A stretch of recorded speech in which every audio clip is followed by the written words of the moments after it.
मैं सलेम का राजा हूँ, बूढ़े ने कहा था। आखिर एक राजा किसी गडरिये से बात क्यों करेगा? लड़के ने विस्मय और संकोच के साथ पूछा। बहुत सी वजह है, लेकिन फिलहाल सबसे महत्वपूर्ण वजह यह है कि तुम अपनी नियति को खोजने में कामयाब रहे हो। लड़का नहीं जानता था कि व्यक्ति की नियति क्या है, वही जो तुम हमेशा से पाना चाहते हो। अपनी जवानी में हर कोई जानता है कि उसकी नियति क्या है। उनकी जिंदगी के उस मकाम पर सब कुछ साफ होता है और सब कुछ मुमकिन होता है। वे सपने देखने से नहीं डरते और ना ही उस हर चीज की लालसा करने से डरते हैं जिसे वे अपनी जिंदगी में घटित होते हुए देखना चाहते हैं। लेकिन जैसे जैसे समय बीतता जाता है, कोई रहस्यमय शक्ति उनके मन में यह विश्वास जमाना शुरू कर देती है कि अपनी नियति को पा पाना उनके लिए असंभव है। बूढ़े ने जो कुछ भी कहा था उसमें से कोई भी बात लड़के के खास पल्ले नहीं पड़ी थी, लेकिन वह उस रहस्यमय शक्ति के बारे में जरूर जानना चाहता था। जब वह सौदागर की लड़की को उसके बारे में बताएगा तो वह बहुत प्रभावित होगी। यह शक्ति लगती तो नकारात्मक है, लेकिन दरअसल वह तुम्हें अपनी नियति तक पहुंचने का रास्ता दिखाती है। वह तुम्हारे उत्साह और तुम्हारे संकल्प को मजबूत करती है, क्योंकि इस पृथ्वी का एक ही महान सत्य है। तुम जो कोई भी हो या तुम जो भी कुछ करते हो, जब तुम वास्तव में कुछ पाना चाहते हो तो इसलिए चाहते हो क्योंकि यह इच्छा इस कायनात की रूह से जन्मी होती है। उसे हासिल करना इस पृथ्वी पर तुम्हारी मुहिम है, चाहे वह इच्छा यात्रा करने की ही क्यों ना हो या कपड़ों के किसी व्यापारी की लड़की से शादी करने की ही क्यों ना हो, हाँ, या खजाने की खोज ही क्यों ना हो। इस कायनात की रूह लोगों की सुख से अपना पोषण प्राप्त करती है और उनके दुख, द्वेष और ईर्ष्या से भी। अपनी नियति को हासिल कर लेना ही व्यक्ति की एकमात्र वास्तविक जिम्मेदारी है। सभी बातें एक जैसी हैं और जब आप कुछ चाहते हैं तो उसे हासिल करने में सारा संसार एकजुट होकर आपकी मदद करने लगता है। कुछ देर वे दोनों खामोश होकर चौक और वहां शहर के लोगों की गतिविधियां देखते रहे। फिर बूढ़े ने नए सिरे से बातचीत की पहल की। तुम भेड़ें क्यों चराते हो? क्योंकि मुझे यात्रा करना अच्छा लगता है। बूढ़े ने डबल रोटी बेचने वाले एक आदमी की ओर इशारा किया जो चौक के एक सिरे पर अपनी दुकान में खड़ा था। वह आदमी भी अपनी बचपन में यात्राएं करना चाहता था, लेकिन उसने अपनी बेकरी खोलकर कुछ पैसा जमा करने का फैसला किया। उसका इरादा है कि जब वह बूढ़ा हो जाएगा तो 1 महीना अफ्रीका में गुजारेगा। उसे कभी इस बात का एहसास नहीं हुआ कि लोग चाहें तो अपनी जिंदगी के किसी भी मकाम पर वह कर सकते हैं जिसका वे ख्वाब देखते हैं। उसे गडरिया बनने का फैसला करना चाहिए था, लड़के ने कहा। हाँ, उसने इस बारे में सोचा था, बूढ़े ने कहा, लेकिन बेकरी वालों की अहमियत गडरियों से ज्यादा होती है। बेकरी वालों के अपने घर होते हैं, जबकि गडरिये खुले में सोते हैं। माँ बाप अपने बच्चों की शादी गडरियों की बजाय बेकरी वाले से ही करना बेहतर समझेंगे। लड़के के मन में दुकानदार की बेटी का ख्याल आया तो उसके दिल में एक हूक उठी। उस लड़की के शहर में निश्चय ही कोई बेकर होगा। बूढ़े ने बात जारी रखी। अन्यतः गडरियों और बेकरों के बारे में लोगों के ख्याल उनकी अपनी नियति से ज्यादा अहम होते हैं। बूढ़े ने पुस्तक के पन्ने पलटे और अचानक एक पन्ने पर रुककर वहां उसे पढ़ने लगा। लड़के ने पहले तो इंतजार किया, लेकिन फिर उसने बूढ़े को ठीक उसी तरह टोक दिया जैसे बूढ़े ने उसे टोका था। आप मुझसे यह सब क्यों पूछ रहे हो? आप मुझसे ये सब क्यों कह रहे हो? क्योंकि तुम अपनी नियति को हासिल करने की कोशिश कर रहे हो और तुम उस मुकाम पर हो जब तुम यह सारी कोशिश रोक सकते हो, और इसी मकाम पर आप अचानक प्रकट हो जाते हैं। हमेशा इसी तरह नहीं होता, लेकिन हाँ, मैं किसी न किसी रूप से प्रकट जरूर होता हूँ। कभी कभी मैं किसी समाधान या एक अच्छी सूझ की शक्ल में प्रकट होता हूँ। कभी किसी निर्णायक क्षण में स्थितियों को आसान बना देता हूँ और भी मैं कुछ करता हूँ, लेकिन ज्यादातर मामलों में लोगों को इस बात का एहसास ही नहीं होता कि मैंने उनके लिए कुछ किया है। बूढ़े ने बताया कि पिछले हफ्ते उसे मजबूर होकर एक खदान खोदने वाले के सामने प्रकट होना पड़ा था और एक पत्थर की शक्ल अख्तियार करनी पड़ी थी। उस खनिक ने पन्ना को खोद निकालने की खातिर सब कुछ त्याग दिया था। 5 साल तक वह एक नदी पर काम करता रहा था और उसने पन्ना की तलाश में उस नदी के हजारों पत्थरों को उलट पलट डाला था। वह खनिक अपनी सारी कोशिशों को ठीक उसी वक्त छोड़ने ही वाला था जब अगर वह मात्र एक और पत्थर को जांचता तो उसे उसका पन्ना मिल गया होता। चूंकि वह खनिक अपनी नियति की खातिर हर चीज कुर्बानी दे चुका था, इसलिए बूढ़े ने उसमें भागीदारी करने का फैसला किया।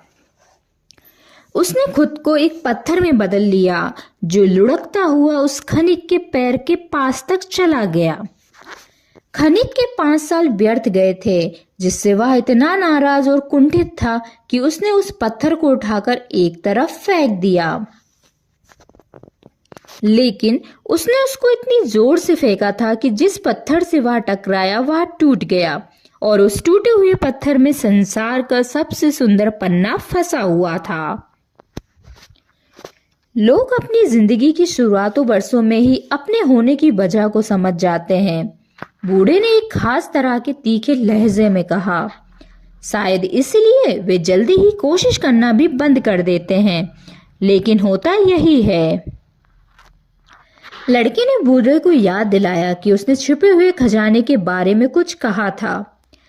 खजाना पानी के तेज बहाव से उजागर होता है और वही तेज बहाव उसे दफना देता है।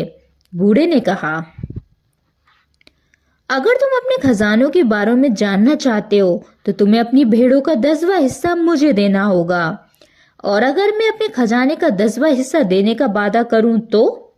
बूढ़े के चेहरे पर निराशा दिखाई दी। अगर तुम उस चीज को देने के वादे के साथ शुरू करोगे जो तुम्हारे पास अभी है ही नहीं, तो उस चीज को हासिल करने की दिशा में काम करने की तुम्हारी इच्छा ही नहीं रह जाएगी।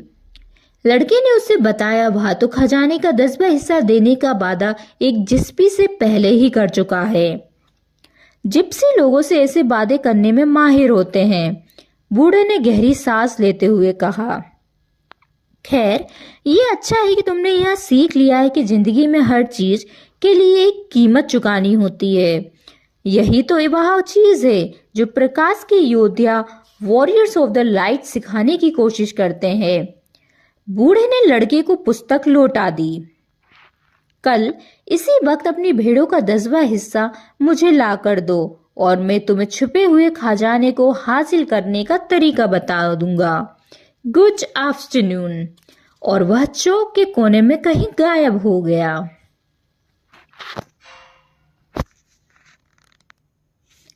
लड़का फिर से अपनी पुस्तक पढ़ने लगा, लेकिन अब उसका मन नहीं लग रहा था। वह तनाव में था और परेशान था, क्योंकि वह जानता था कि बूढ़े का कहना सही था। वह बेकरी गया जहां से उसने ब्रेड खरीदी और सोचता रहा कि बूढ़े ने इस बेकर के बारे में जो कुछ कहा था वह उसे बताए या ना बताए। कभी कभी चीजों को उनके हाल पर छोड़ देना ही अच्छा होता है। उसने मन ही मन सोचा और चुप रहने का फैसला किया। अगर वह कुछ भी कह देगा तो बेकर 3 दिन तक सब कुछ छोड़ देने के बारे में सोचता रहेगा। भले ही उसे अब इन चीजों की आदत पड़ चुकी है, इसलिए वह शहर में भटकने लगा और चलते चलते नगर के द्वार पर जा पहुंचा। वहां एक छोटी सी इमारत थी जिसकी खिड़की से लोग अफ्रीका जाने के लिए टिकट खरीदते थे और उसे मालूम था कि मिस अफ्रीका में है। क्या मैं तुम्हारी कुछ मदद कर सकता हूँ? खिड़की के पीछे बैठे आदमी ने पूछा। शायद कल, लड़के ने वहां से आगे बढ़ते हुए कहा।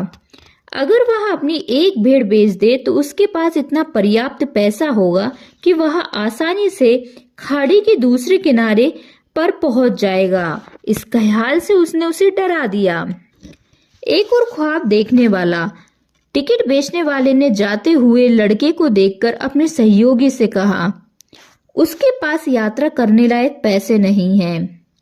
टिकट की खिड़की पर खड़े खड़े लड़के को अपनी भेड़ों की याद आई और उसने फैसला किया कि उसे गड़रिया ही बने रहना चाहिए। 2 साल में उसने चरवाहे के काम से संबंधित सारी चीजें सीख ली थीं। वह भेड़ों का ऊन निकालना जानता था, गर्भवती भेड़ों की देखभाल करना जानता था और भेड़ों को भेड़ियों से बचाना जानता था। वह एंडलूसिया के सारे मैदानों और चारागाहों से वाकिफ था और उसे अपनी एक एक भेड़ के वाजिब दाम की जानकारी थी। उसने लंबे से लंबे रास्ते से अपने दोस्त के तबेले पर लौटने का फैसला किया। जब वह शहर के किले के करीब से होकर गुजरा तो उसने अपनी वापसी को लगाम दी और पत्थर की उस ढलान पर चढ़ गया जो दीवार के ऊपर तक जाती थी। वहां से वह दूर अफ्रीका को देख सकता था। कभी किसी ने उससे कहा था कि यह वही जगह थी जहां से मूर आए थे और उन्होंने सारे स्पेन पर कब्जा कर लिया था। जहां वह बैठा था वहां से वह लगभग सारा शहर देख सकता था। उस चौक समेत जहां बैठकर उसने बूढ़े से बातचीत की थी। बुरा हो उस घड़ी का जब वह बूढ़ा मुझे मिला था, उसने सोचा। वह तो सिर्फ उस औरत की तलाश में इस शहर में आया था जो उसके सपनों को पढ़ सकती थी, लेकिन वह औरत और वह बूढ़ा दोनों ही उसके गडरिया होने से जरा भी प्रभावित नहीं हुए। वे ऐसे एकाकी व्यक्ति हैं जिनका दुनिया की चीजों पर से विश्वास उठ गया है और वे यह समझ ही नहीं पाते कि एक गडरियों को अपनी भेड़ों से कितना लगाव होता है। वह अपने रेवड़ की एक एक भेड़ों को जानता था। वह जानता था कि कौन कौन सी लंगड़ी है, कौन कौन से अब 2 महीनों में बाद बच्चा जनने वाली हैं और कौन सबसे ज्यादा आलसी है। वह उनका ऊन कतरना जानता था और उनको हलाल करना जानता था। उसने सोचा कि अगर मैंने कभी उनको छोड़ दिया तो वे बहुत दुख झेलेंगी। हवा तेज हो चली थी। वह उस हवा से वाकिफ था। लोग उसे लिवेंटर कहते थे क्योंकि मोर इसी पर सवार होकर भूमध्य सागर के पूर्वी छोर पर बसे लिवेंट से यहाँ आया करते थे। लिवेंटर और भी तेजी से बहने लगी। मैं यहाँ हूँ अपनी भेड़ों और अपने खजानों के बीच, लड़के ने सोचा। उसे 2 चीजों के बीच चुनाव करना जरूरी था, एक जिसका वह आदी हो चुका था और दूसरी वह जो वह पाना चाहता था। फिर दुकानदार की बेटी भी थी, लेकिन वह उसके लिए उतनी महत्वपूर्ण नहीं थी जितनी उसकी भेड़ें थीं, क्योंकि वह उस पर निर्भर नहीं थी। मुमकिन है कि उसे मेरी याद भी ना हो, उसने सोचा। वह अच्छी तरह से जानता था कि वह लड़की के सामने किसी दिन प्रकट हुआ था। लड़की को उससे कोई फर्क नहीं पड़ा था क्योंकि लड़की के लिए हर दिन एक जैसा था और जब हर दिन अगले दिन जैसा ही होता है तो वह इसलिए होता है क्योंकि लोग उन अच्छी घटनाओं को पहचान ही नहीं पाते जो उनके जीवन में सूरज के उगने के साथ हर दिन घटित होती है। मैं अपनी माँ, अपने पिता और अपने नगर के किलों को पीछे छोड़ आया हूँ। उनको मेरे दूर चले जाने की आदत पड़ चुकी है। उसी तरह मुझे भी उनसे दूर रहने की आदत पड़ चुकी है। भेड़ों को भी मेरे उनके साथ ना होने की आदत पड़ जाएगी, लड़की ने सोचा। जहां पर वह बैठा था वहां से वह चौक को देख सकता था। बेकर की दुकान पर लोगों की आवाजाही अभी भी जारी थी। जिस बेंच पर बैठकर उसने बूढ़े से बातचीत की थी वहां अब एक नौजवान जोड़ा बैठा हुआ था और वे चुंबन ले रहे थे। वह बेकर, उसने मन ही मन कहा और उस ख्याल को अधूरा ही छोड़ दिया। लिवेंटर और भी तेज होती जा रही थी और वह उसके दबाव को अपने चेहरे पर महसूस कर रहा था। हाँ, यह हवा मूरों को लाई थी, लेकिन यह रेगिस्तान और पर्दानशील औरतों की गंध भी तो अपने साथ लाई थी। यह अपने साथ उन आदमियों का पसीना और सपने भी लाई थी जो कभी अज्ञात की खोज में और सोने तथा साहसिक कारनामों की खोज में और पिरामिडों की खोज में निकल पड़े थे। लड़की को हवा की आजादी से ईर्ष्या महसूस हुई और उसने पाया कि वह खुद भी वैसी ही आजादी हासिल कर सकता है। सिवा उसके और कुछ भी तो नहीं था जो उसे रोक सकता। भेड़े, सौदागर की बेटी और एंडोलूसिया के मैदान तो उसके गंतव्य के रास्तों की सीढ़ियां मात्र थे। अगले दिन दोपहर में लड़का उस बूढ़े से मिला। वह अपने साथ 6 भेड़े लेकर आया था। मुझे आश्चर्य है, लड़के ने कहा। मेरे दोस्त ने सारी भेड़ें तुरंत खरीद ली। उसका कहना था कि वह तो हमेशा से एक गडरिया बनने का ख्वाब देखता रहा था और यह भविष्य की दिशा में एक अच्छा संकेत था। हमेशा ऐसा ही होता है, बूढ़े ने कहा। इसे अनुकूलता का सिद्धांत कहते हैं। जब आप पहली बार ताश के पत्ते खेलते हैं और आपको लगभग पक्का यकीन होता है कि आप जीत जाएंगे, शुरुआत करने वाले की किस्मत। ऐसा क्यों होता है? क्योंकि एक ऐसी ताकत है जो चाहती है कि तुम अपने गंतव्य तक पहुंच सको। यह कामयाबी के स्वाद के साथ आपकी भूख भड़काती है। फिर वह बूढ़े उन भेड़ों का निरीक्षण करने लगा और उसने देखा कि उनमें से एक भेड़ लंगड़ी थी। लड़के ने समझाया कि यह उतनी महत्वपूर्ण बात नहीं है क्योंकि वह झुंड की सबसे समझदार भेड़ है और सबसे ज्यादा ऊन देती है। फिर लड़के ने पूछा, खजाना कहाँ है? वह मिस्र में है, पिरामिडों के पास। लड़का भौचक्का रह गया। यही बात तो उस बुढ़िया ने कही थी, लेकिन उसने बदले में कुछ भी नहीं लिया था। खजाना हासिल करने के लिए तुम्हें भविष्य सूचक संकेतों का अनुसरण करना होगा। परमेश्वर ने हर किसी के लिए एक मार्ग तैयार किया हुआ है। तुम्हें सिर्फ उन भविष्य सूचक संकेतों को पढ़ना होगा जो उसने तुम्हारे लिए छोड़े हुए हैं। लड़का कोई जवाब दे पाता इसके पहले ही एक तितली उसके और बूढ़े के बीच आकर फड़फड़ाने लगी।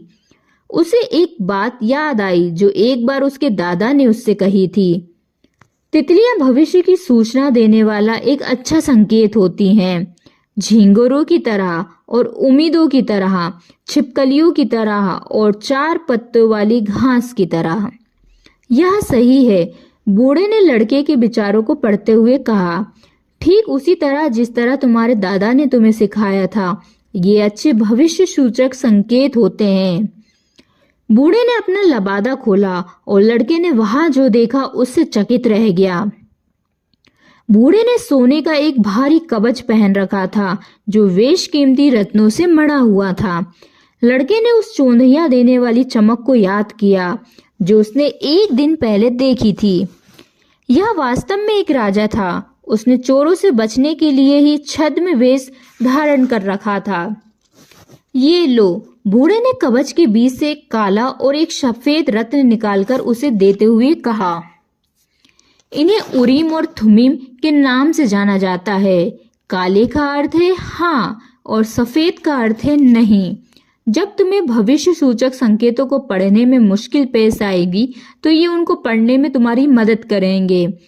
सवाल हमेशा इस तरह करना होगा जिसका जवाब हाँ या नहीं में हो, लेकिन अगर मुमकिन हो तो अपने फैसले खुद ही लेना। खजाना पिरामिड पे है, यह बात तुम्हें मालूम ही है, लेकिन मुझे तुमसे 6 भेड़ों का भुगतान करने का आग्रह इसलिए करना पड़ा क्योंकि मैंने फैसला लेने में तुम्हारी मदद की थी। लड़के ने वे रत्न अपने थैले में रख लिए।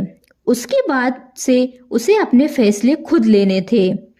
हर चीज का सामना करते समय यह कभी नहीं भूलना चाहिए कि वह वही एक चीज है और कुछ नहीं है, और भविष्य सूचक संकेतों की भाषा कभी मत भूलना। और हाँ, अपने गंतव्य का अनुसरण करना तब तक मत भूलना जब तक कि उस तक पहुंच ना जाओ। लेकिन जाने से पहले मैं तुम्हें एक छोटी सी कहानी सुनाना चाहता हूँ।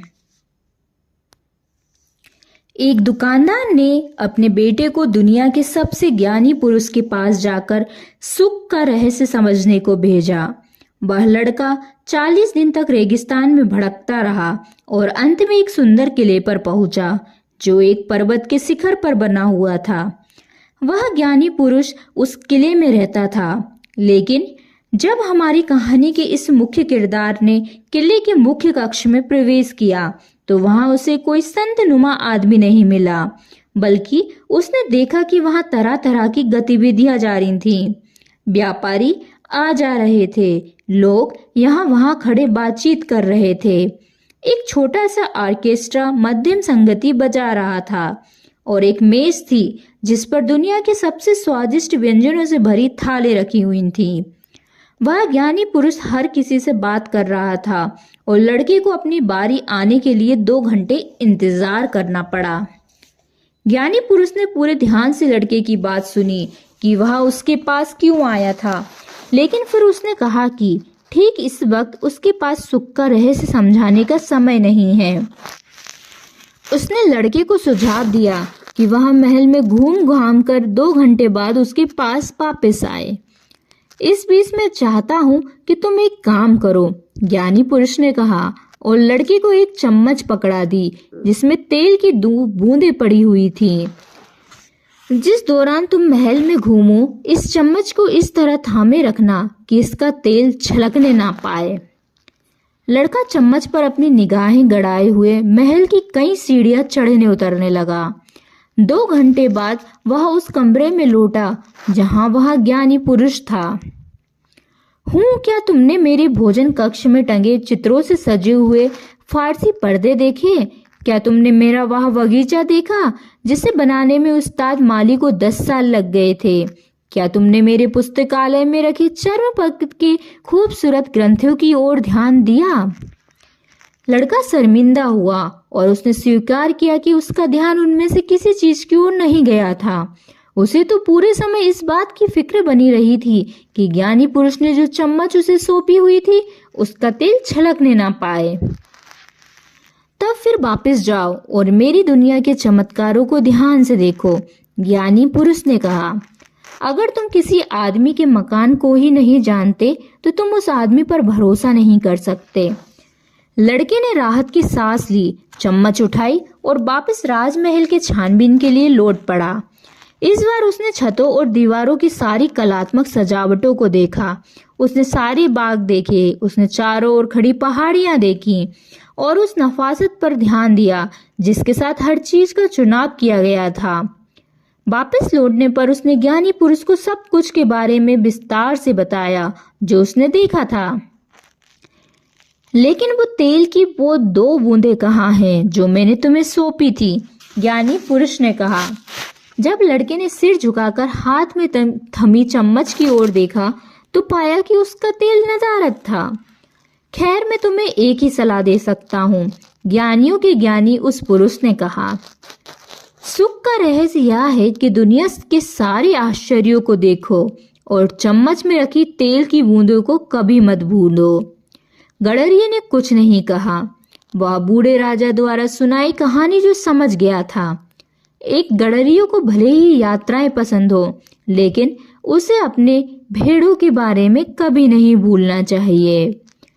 बूढ़े ने लड़के की ओर देखा और अपने दोनों हाथों से उसके सिर के ऊपर कुछ विचित्र से संकेत किए।